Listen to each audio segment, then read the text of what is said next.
things theology, all things theology. We chop it up properly, without an apology. Gotta give doxology to God hollow, because this is how we do it at All Things Theology. Yo, grace and peace, guys. It's Kdubtru, and I want to welcome you to another edition of All Things Theology. I just want to give a quick shout out to those who have been listening through the YouTube app, through the podcast app. Man, your support has been overwhelming. I've had tons of new subscribers, new listeners, new followers, and I just want to thank you guys for all the support. It means a lot. I try to produce theological content that will help you to enrich your soul, all those things. And so, hey, just a quick shout out to all the new listeners and all the old listeners who've been holding it down since I had like 2-3 people listening to these videos. And so, hey, shout out to you guys for rocking with me for so long. Today, I want to talk about Calvinism. Someone recently pretty recently told me, hey, you don't talk about Calvinism a lot lately. And it's like, okay, hey, this is for you, man, whoever said that. But I wanted to make this video too because, like I said, I have a lot of new listeners, a lot of people who've been rocking with me for a while who aren't necessarily Calvinists, who aren't Reformed.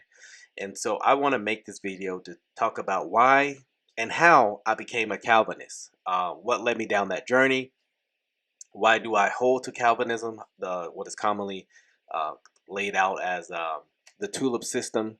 Why do I hold to it?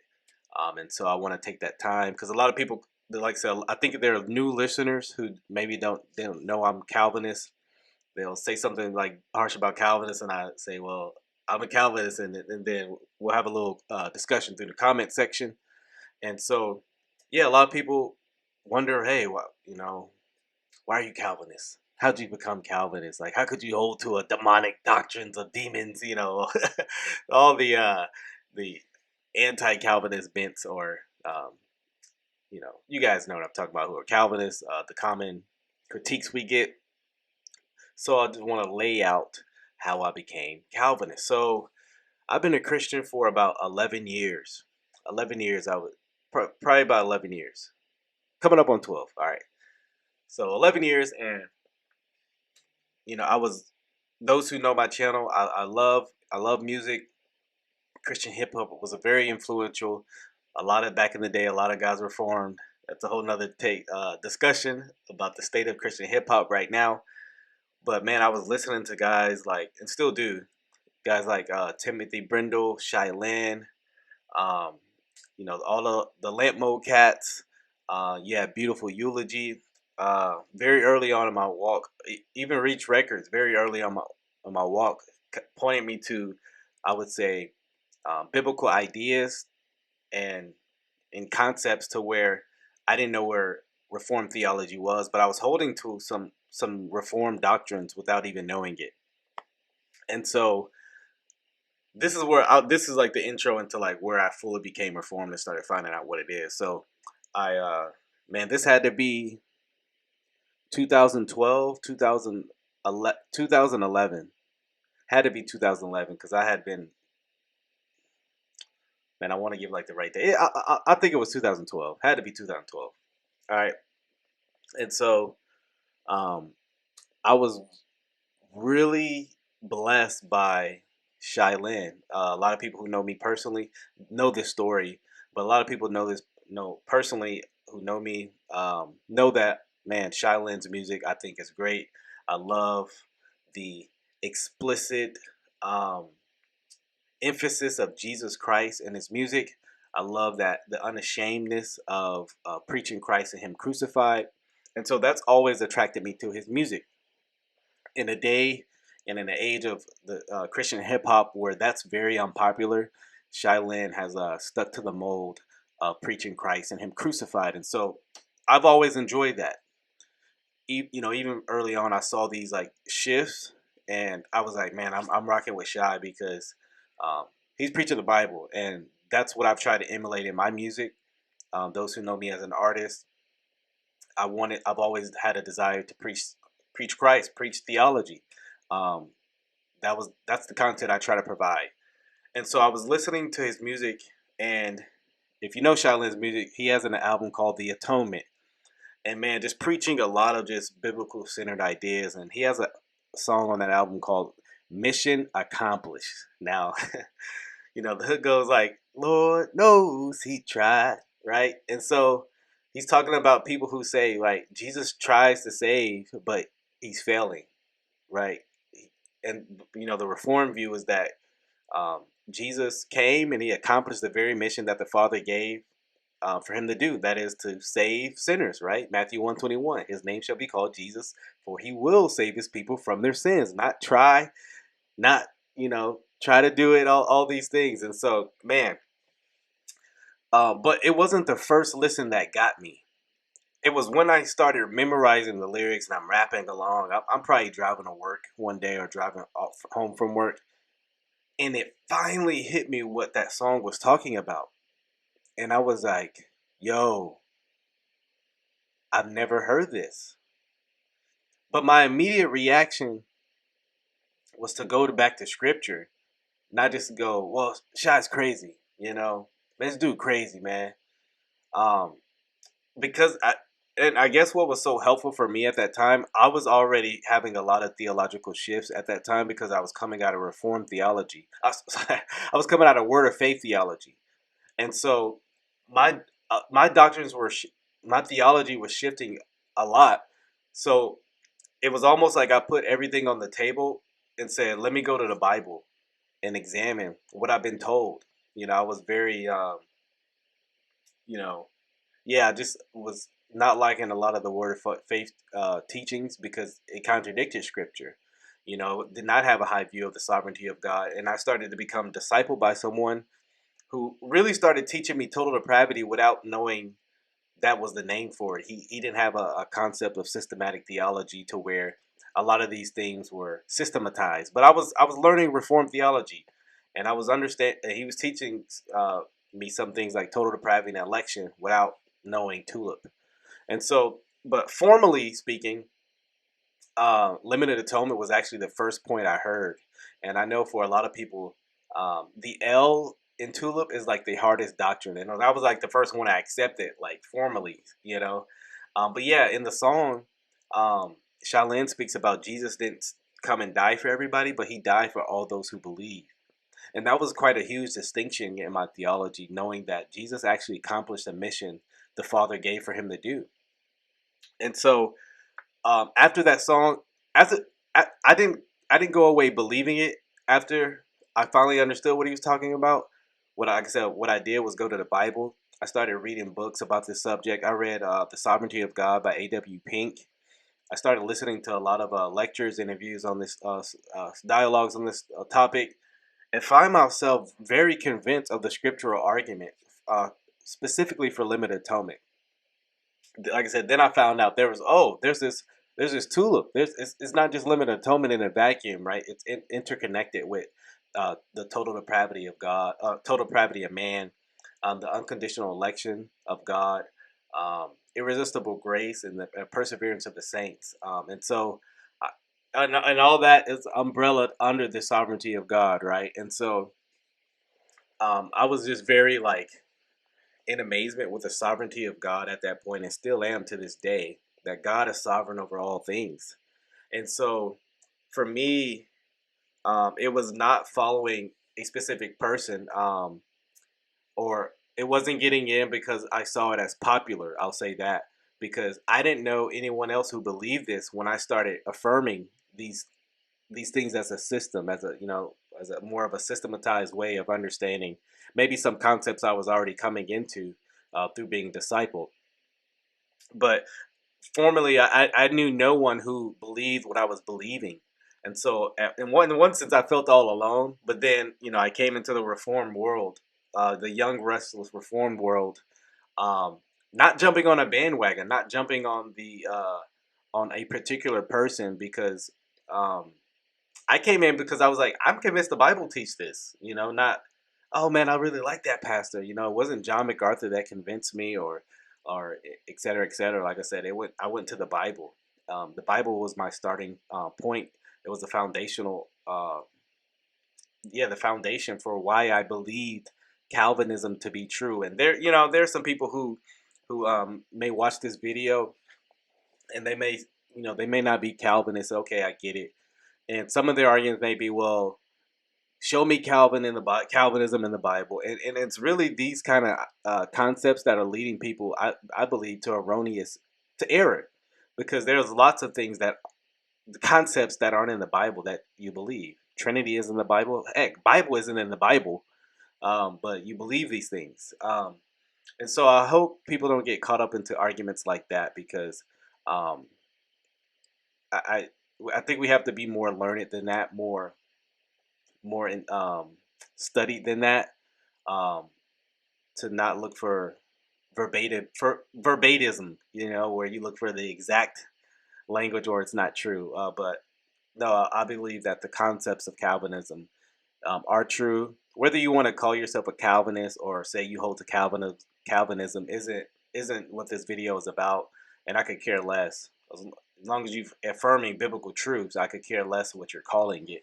And so, yeah, for me, that was my journey.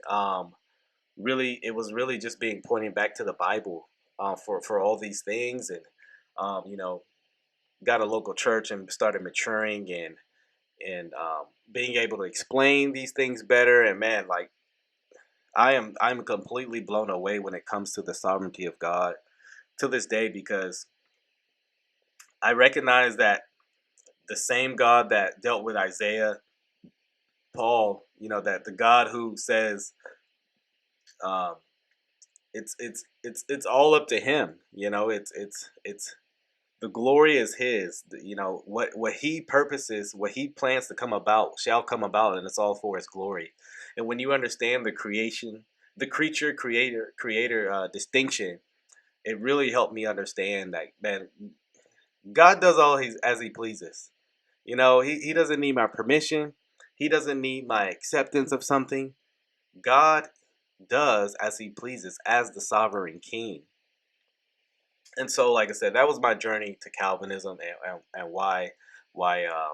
how and why I came to believe these things. Like I said, it was the Bible that convinced me. It wasn't reading John Calvin. It wasn't reading Luther. It wasn't reading any particular person. It was, like I said, the Bible that convinced me. Yeah, did I read books, and did I, learn how to explain these things better? Other people helped me explain. The wisdom of other men helping me explain these things. But yeah, of course. But that's not what convinced me. Like I said, it was the Scripture and the Scripture alone. And so I would encourage, like I said, maybe you don't agree with Calvinism. Hey, if you want to dialogue about it, let's do it. Maybe, and like I said, I've had debates on these issues. Total depravity, unconditional election, unconditional election, and limited atonement, irresistible grace, perseverance of the saints. I've had every part of the tulip system. I've debated, I've dialogued about it, and like I said, every time I come to debate these issues, I go back to the Scripture to see what is true. I'm convinced more and more of the claim that this system of thought is true, because it is. I believe this system of thought is what pulls out of what is Scripture, is exegeting what's really there. And so, if you're not a Calvinist, hey, love you still. I pray that you will come to see that this is what the Scripture teaches, and that Calvinism, if held rightly, is not teaching you to follow Calvin, but the God that Calvin worshipped, the God that I worship, the God that whatever man is or woman is teaching this, it's pointing you to Christ, not back to the person who's teaching it. And so, one of the things I love about Calvinism is the high emphasis of God, the high emphasis of Christ, and his ability to do as he pleases. Like I said, I was in the Word of Faith movement for quite a while, a year and a half at least, 2 years. But as a genuine Christian, I grew up in Word of Faith theology for all my life as I can remember. And it was a lot of emphasis on man, and man, God not being able to do certain things because man doesn't give him permission, or man hasn't asked for certain things. And so it was a very me-centered movement. And by the time, like, by end of that movement, not even becoming reformed, I knew that thought process was wrong. I just didn't have a articulate way of explaining that, why it was wrong. And so, man, it was Calvinism that got me more in Scripture. Calvinism So let me talk about the blessings of Calvinism. Calvinism got me more in the text. It got me more into evangelizing. Believe it or not, a common claim is that Calvinists don't evangelize. Man, it was a high sovereignty of God that actually led me to preach the gospel more to others, because when I was not reformed, I always felt like I had to have the right things to say, or they were not going to be saved, or things like that. I was going to fail somehow. But man, becoming Calvinist really let the pressure go, knowing just declare the gospel, declare what thus saith the Lord, right, has said, and get out the way, and so it really helped me trust in the Lord more when proclaiming what God has said, proclaiming the scriptures. And so many blessings of becoming Reformed or Calvinist that I could go into. But like I said, this is my journey. I don't want to make this video too long, but if there's someone out there struggling with this issue of Calvinism, because I get a lot of side compliments like this, like they'll be like, "Man, I enjoy your I enjoy your content. I just don't like your Calvinism." And all of my content is derived from my Calvinistic perspective. Um, you know, because I have a high view of the sovereignty of God, a commitment to the scriptures. Um, I believe in the total depravity of man. Those are interconnected when I deal with other religions, when I'm critiquing other issues, videos. My reform perspective sometimes bleeds out into those issues, and so especially when you get into issues like apologetics. I believe the reason why I'm a presuppositionalist when it comes to apologetics, because I believe in the total depravity of man. I believe it's inconsistent to hold to a presuppositional apologetic uh, and not be reformed, because I believe it is a reformed apologetic, which I've seen before people do, because it really, you have to have a high view of God and a low view of man. But in a lot of Christian circles, it's kind of the opposite way. And so it really just shifts your thinking, Calvinism that is, on life. I remember, when I first got introduced to the idea of election and predestination, I started believing it. Then I started reading my Bible, and it's like, man, I saw it everywhere throughout the scriptures. After that, and it was quite amazing to see. Like, man, God is just, sovereign over everything. And so yeah, man. I hope that for those who disagree, I still hope that my content blesses you. But I hope you would understand my perspective more.